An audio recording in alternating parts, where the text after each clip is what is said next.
Hi and welcome to the Journalism Salute. I'm Mark Simon. In each episode, we'll talk to or about an interesting person or organization related to journalism. The intent is to show that journalists are not the enemy of the people. Thank you for listening. On this episode, we're joined by Ashton Lattimore. Ashton is the editor-in-chief of Prism, prismreports.org. Prism was founded by Iara Peng. It is a BIPOC-led nonprofit news outlet focusing its reporting on stories underreported by national media in which Black, Indigenous, and people of color, women, and the LGBTQ community and other invisibilized groups are the experts on their lived experiences and fight for justice. The last sentence of their mission statement is Prism, see the world differently. Ashton, you've had an interesting path. Let me begin by asking you to introduce yourself and explain what led you to become the editor-in-chief of this website. Sure. So I'm Ashton. I'm the editor-in-chief at Prism. I have had an interesting career path. I am a journalist turned lawyer turned journalist again. So I went into journalism right after college, during college really, and then took a break, I'll say, to practice law for about 5 years before returning to journalism, which is my first love. And what led me to Prism specifically, and taking a role at the helm of the organization was really just the opportunity to build something that is sorely needed within the world, within the journalism industry, just a place where people of color can come and see our stories and be the ones to tell our own stories. So being a part of that felt really exciting and really important. What was your journalism experience prior to this?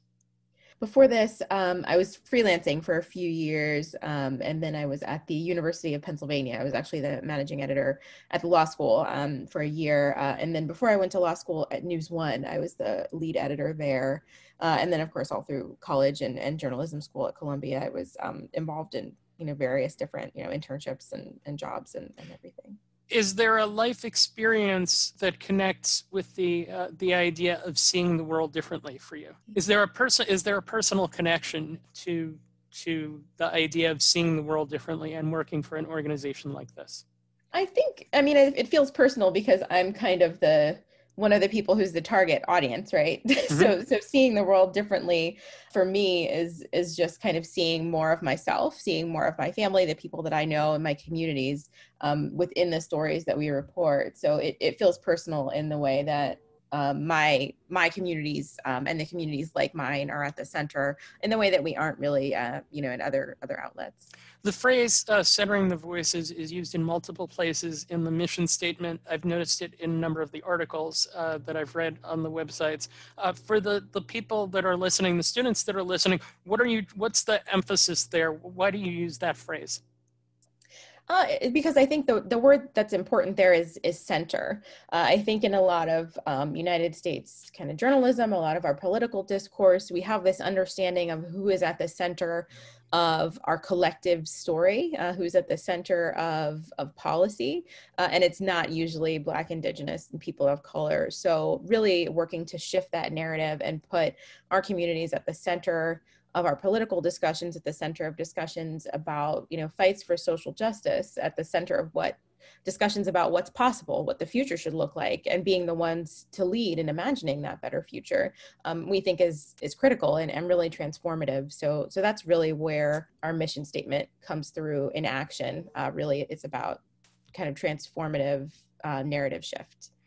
And I would be remiss if I didn't ask, because the story of certainly of the last year plus, can you take me through the role of being editor-in-chief of this website from Tuesday, November 3rd to Saturday, November 7th, and any ideas that came into your head as a result of what you saw? I think being editor-in-chief at that point was a lot like being a citizen at that point, holding those two roles simultaneously and just going through the emotional trajectory that many of us went through. For us, and what it looked like in practice was that before the results came out, we planned to write a staff editorial about, whatever the results were. So trying to anticipate what was going to happen and then write the piece in response to it. And over the course of the week, that article went through so many different mood shifts. It started out very kind of dour and downbeat, and just gradually sort of the spirit kind of lifted a bit as the week went on, and the results started to become a bit clearer. And that's where you got the piece that we ultimately ended up with, which is basically that the system didn't work in this election, our people did, and really using that space to highlight the work of communities of color that got us to the result, which we certainly hope will facilitate a much better, safer future for all of us. And that one of the cities that you're referring to is one that I believe that you're near, Philadelphia. You're coming to us from Bryn Mawr, Pennsylvania, correct? Yep, just 15 minutes outside of Philly. Did you actually start writing that piece, which I'll link to in the show notes? Did you actually start writing it on Tuesday, November 3rd at night? I did. It was, there wasn't a ton to work with at that point, and it wasn't super clear what direction things were headed in. Of course, there was a lot of reporting ahead of time that kind of prepared us for the idea that things would look one way on election day and would slowly change over the course of the week. But even having been warned about it, I think we can all agree the experience of it was somewhat different. So yes, we started writing that on Tuesday, and came up with like a very miserable draft on Wednesday, and then by Friday I think we were in better shape and it was ready to publish on Saturday when the network called the election. The current cover story, at least the last time I had checked your website, was about Betsy DeVos, not necessarily about her, but about her successor and the role of the Department of Education moving forward and what her replacement would need to do. Can you tell us about that piece? Sure. I mean, this piece really gets into the fact that civil rights is one of the biggest education issues of our time, or education is one of the biggest civil rights issues of our time. I think you can frame it either way, but really holding responsible DeVos and whoever her successor will be for recognizing the centrality of civil rights to education, whether that's kind of spearheading suits that make sure students are being treated fairly, or putting policies in place that ensure equity both within schools and among schools in different parts of the country. So really somewhat a catalog of DeVos's failures, but really more of a roadmap for what the next person who's the Secretary of Education really needs to be focused on. And again, placing the concerns of students of color, parents of color, and teachers in communities of color at the center. That certainly would have been one of the first things that I would have expected your site to focus on. What are some of the other stories that I guess are kind of in the, if you're willing to share them, the idea phase leading up to completion? How do those come about with your writers? Sure. So one piece that we're working on right now is in the aftermath of Proposition 22 in California, the passage of the law that will allow basically gig workers to continue to be treated as independent contractors instead of employees who are entitled to benefits and all the usual labor protections. So this is an impact a lot on Uber drivers, Lyft drivers, et cetera. So really speaking to those drivers who, in many cases, disproportionately people of color, gig workers, low wage workers, about what that means for them and how they're going to be continuing the fight for labor justice going forward. And we also have some immigration stories in the works looking at what's currently going on in detention centers, family detention, where mothers and children are being infected with COVID and being kept there on unsafe situations. So those are a couple of the things that we kind of have coming down the pike. How much of the site is focused on government accountability stories? A fair bit of it. You see a lot of that come through in our immigration vertical. A lot of that is sort of straightforward government accountability, accountability for what's happening within the detention centers, what's happening with ICE and so on. That also shows up fairly frequently in our criminal justice reporting as well, accountability for what's happening within the prison systems, which I'm sure, as you know, have been really severely impacted by the COVID pandemic, with many incarcerated people put at significant risk, and many have died as a result of government decisions not to move people out of these prisons. So government accountability, holding holding folks accountable for social injustices is a big part of what we do. You have one reporter in particular who I think is extremely good at that. Tina Vasquez, an article that I read from her. This, I think, is a couple of months old, but I felt like it was important enough to bring up. It was called Who Built the Cages, that looked at the way that both the Trump and Obama administrations have, I didn't know what the right word here is, I put highly problematic histories with separating migrant children from their families and with immigrant communities. She basically warned Democrats about the potential for repeating mistakes made in the Obama administration. I would say a couple of reactions to that. One is, I read the New York Times, I read the Washington Post, I read my local paper, the Allentown Morning Call. This story had the detail of the Times and the Post, but I felt like it connected with me emotionally in a stronger way than something like a Times story or a Post story did. So I'm curious about her passion for the subject and the passion for covering immigration issues at your website.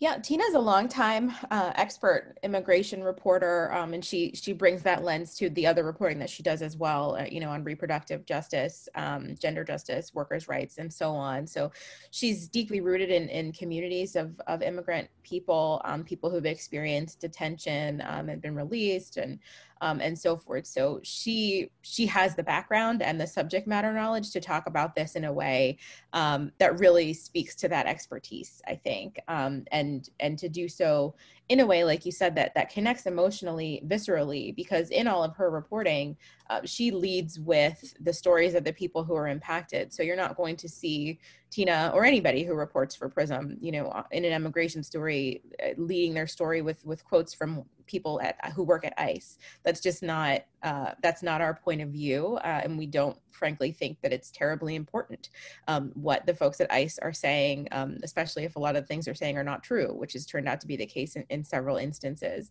So by leading pretty much 100% of the time with the lived experiences of people who are in immigrant communities who have been in detention, that really sets the framework for the way that Tina does her immigration reporting. And I think that's what you saw coming through in that story, because if you're leading with the people who are impacted, suddenly it's not so important whether or not, the person who built the cages or the person who's still caging people and deporting them has a D or an R next to their name. What matters is what's happening to people. Yeah, and she certainly held both sides accountable in this and pledged to essentially do so in the future.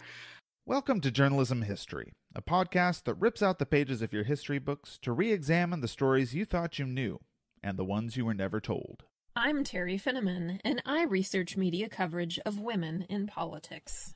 And I'm Nick Hirschon, and I research the history of New York sports. And I'm Ken Ward, and I research the journalism history of the Great Plains and Rocky Mountains.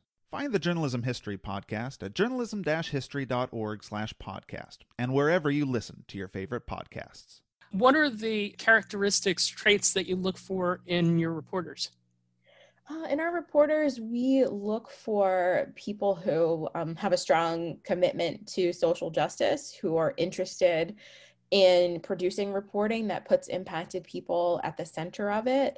Certainly, some degree of skill and, and just interest in people in their stories, and also an interest in understanding the systems that are working together to produce the situations that people are in. But beyond that, we also really prize in ourselves, just as a newsroom and also individually in our reporters, a commitment not just to showcase people's problems or the issues that they're dealing with, or even the fights for justice that they're in, but also to showcase people's resiliency, their joy, the interesting and wonderful and exciting pieces of culture that come through in all these social justice spaces and beyond. So someone that has a commitment not just to sort of problem-focused reporting, but really understanding whole communities. I was going to get to the cultural section of your website. Is there a story there that you would like to spotlight? Is there a story there I would like to spotlight?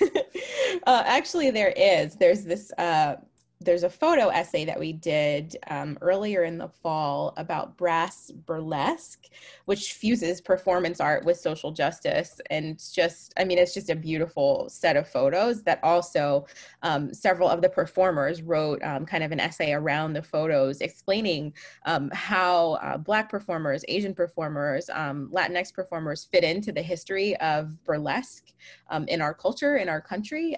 It was just a really fascinating piece where you learn something about a piece of our culture that you might not have learned before. And you also get to look at some really neat pictures in the meantime. And that was really, really exciting just to see them fusing social justice with art in that way. And that was actually part of a series that we did on sex positivity and the arts, which features a whole host of, it features original art, comics, and other pieces kind of diving into how people are using art to kind of bring forward the issue of sex positivity. I know that you have full-time staff, but where do you find your other writers?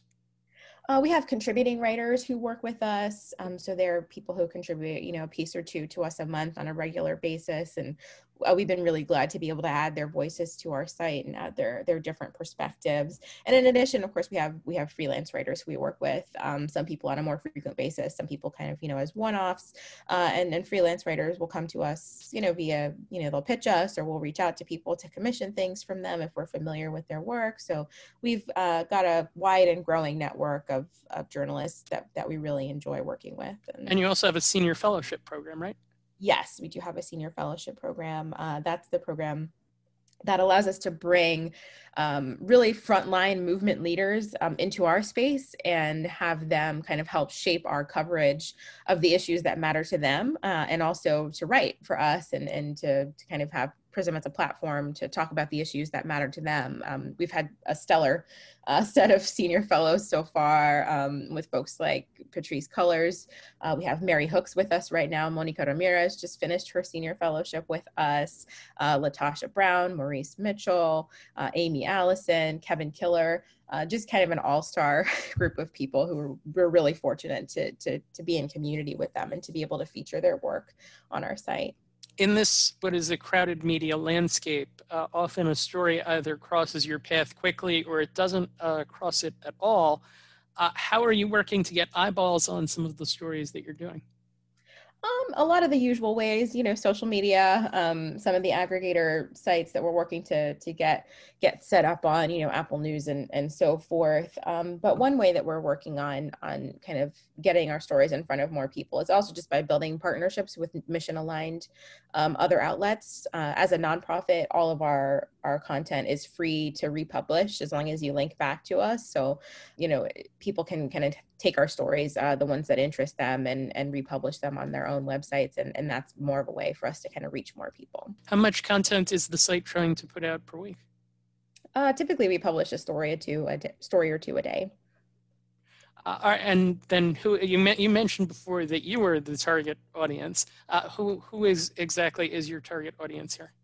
So our target audience is Black, Indigenous, people of color, specifically civically engaged people, communities of color, progressive communities of color, people who care about the issues that we care about, and who are part of the communities that we report on.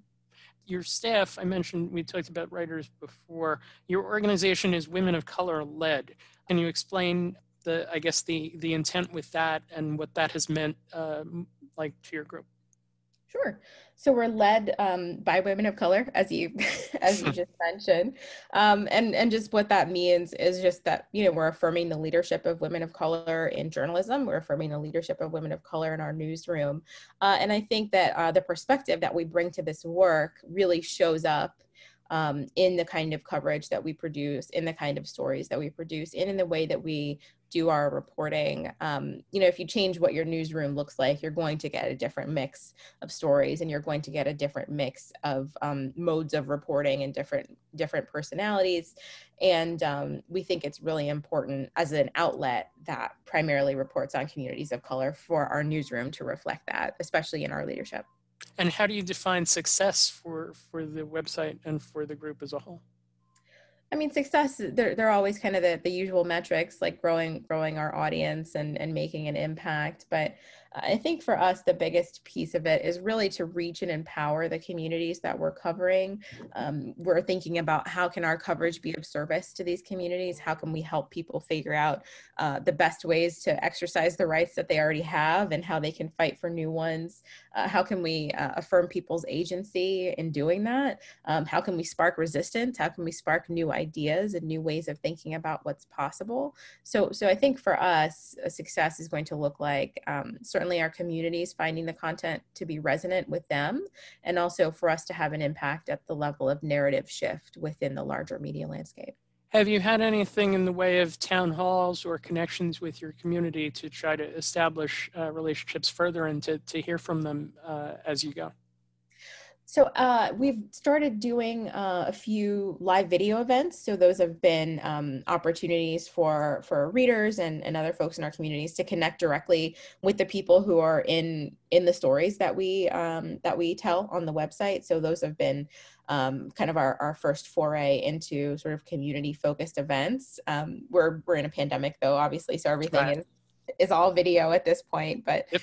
Hopefully, when in another world, another year, we can start expanding out in another direction and connect with people more directly. Is there a story or two in particular that have really resonated with people? I think one of the ones that really resonated strongly was a piece by Tina on this doctor in Georgia who was conducting sterilizations and other unnecessary gynecological procedures on women who are in immigrant detention. That story, I think, really highlighted for folks what goes on in immigrant detention and what's allowed to happen in spaces that are not receiving proper oversight, and basically in spaces where there are populations who are already treated as vulnerable or disposable within our culture. So that was really resonant. And then actually a follow-up story where we kind of widened the lens and came out and looked at the surrounding community around the detention center where this doctor was operational, and learning that not only was he doing this to the women who were in immigrant detention, but also he was doing unnecessary procedures on other women in this sort of rural community. So at that point, it kind of becomes a larger story, not just about detention, which is important enough on its own, but also about rural healthcare and also about, sort of medical abuses and how they're allowed to flourish in places where people don't have a lot of options. To tie it back full circle, it sounds like the kind of story and kind of series of stories where after reading them, you would see the world differently, much like seems to be the goal of the site. One or two other things I wanted to bring up. You wrote about the role of journalism in solving racial injustice for Poynter recently. I'll read one sentence from that. If what's happening in our communities is relegated outside the narrative frame until we happen to do something that directly impacts the protagonists, parentheses, white people, journalists can and often do miss years of organizing, strategy, and resilience within social movements and otherwise. So I would ask you to just explain the message that you were trying to get across in the piece. I feel like that summed it up in some regards, and how you see journalism evolving. So the idea behind that piece is largely about the power of story. I don't know how obvious it is coming through there, but I'm in the middle of writing a novel. So I think a lot about story structure and how that shows up in the other part of my life, which is journalism. So as I was kind of working through those ideas, I came to understand the way that story structure is functioning in journalism, which is a form of story. It's the stories that we read every day, the stories that are telling us what's happening in our communities and what's possible. So if you take an entire group of people of color, and you treat them as villains or you treat them as side characters, you're going to get a distorted sense of what their inner lives are like, what their communities are like, and also what's possible for them to do, what it's possible for them to have. So this piece was really about calling on, my fellow journalists and the rest of the industry to understand the power of the collective story that we're building through the coverage that we're producing every day, and shift the frame so that we're not treating one group as the protagonists and everybody else as something less than. I feel like since I started this podcast, I've seen that there are a number of organizations that are trying to do that. Are you seeing a positive movement in that regard? I am. There's so many wonderful outlets out there today for us all to read. Many of which I admire a great deal. So I think we are moving. Some of us are moving in the right direction, and there's increased space for more organizations and more places for journalists of color to do the important work that we're doing. So that's heartening. I'm going to reverse the two questions that I typically ask to close. Is there a journalism organization that you would like to salute? Sure. I would like to salute Zora magazine, which is a wonderful publication that I read all the time, and Scalawag magazine, which is based in the South, and who really has a somewhat similar ethos, I would say, with really strong people-centered reporting that focuses on people of color, communities of color in the South. So I really admire and enjoy the work of both of those organizations. Can you give some advice? I would like, for this one, we always ask for one piece of advice. How about the advice of someone who was in another field, who went back to journalism to lead a journalism organization? What advice would you have for someone who chooses to do something like that? Oh boy. Let's see, strap in. It's a wild ride, transitioning back into this industry after some time away. But I think the advice I would give is that you probably know more than you think you do. A lot of the skills that you pick up in another industry, including subject matter knowledge, which you might bring back with you into journalism, can be really valuable. So don't sell yourself short. There are plenty of people who have been in journalism, done something else and come back, or who started off somewhere else and jumped in later in life. And it doesn't need to be any kind of a deterrent to flourishing in this industry. And I think can be really valuable. Be confident in what you bring to the table, certainly. Ashton Lattimore, thank you for joining us. Thank you so much. There are a lot of good stories to be found in taking the approach that Prism takes. You can have a balance between government accountability and sharing the joy of the people in their battles against social injustices. To learn more about Prism, you can go to their website at prismreports.org. They have a new cover story up about the challenges of trying to live through the pandemic in Puerto Rico. The Journalism Salute is dedicated to the memory of Dr. Robert Cole. Dr. Cole taught at my alma mater, the College of New Jersey, for more than 30 years and taught hundreds of future journalists. That includes many who work to hold their governments accountable. Thank you for listening to the Journalism Salute. If you're interested in following along with us, follow us on Twitter at Journalism Salute, SALUT. There are more episodes to come. Thank you for tuning in.